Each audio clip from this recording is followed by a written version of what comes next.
2012-15嚟講，而家都11年㗎啦。咁就6年125就賽咗5年Super Sport 68咯。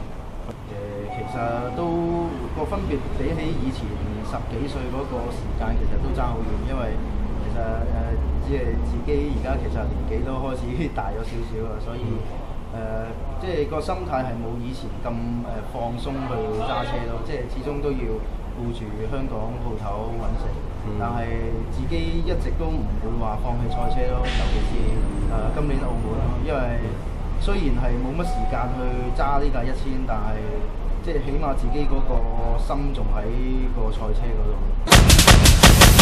没错，我们独一无二，是限量发型如何？跟着我这么做浪 ，make it oh oh oh oh。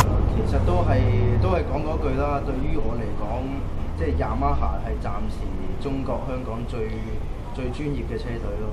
咁其實好多傳媒啊，或者係之前都有問過呢個問題。其實即係我賽車賽咗10幾年啦，咁暫時我都係覺得Yamaha係最專業嘅咯，同埋可以令到啲車手可以專心啲揸車咯。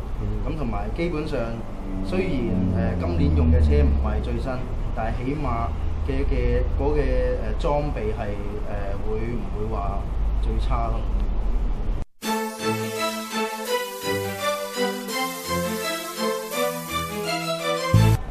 最主要就係即係一路以嚟一路支持我賽車嘅人啦。咁當然係特別係我老豆啦。咁同埋今年贊助我嘅Yamaha啦，慈哥佢哋啦。咁其實香港其實好多車迷都好關注賽車嘅。咁我希望藉住呢個機會都會多謝佢哋咯。希望今年佢哋會支持我。我是限量版谁赢，别犹豫，不肯妥协，因为再度决定了命运。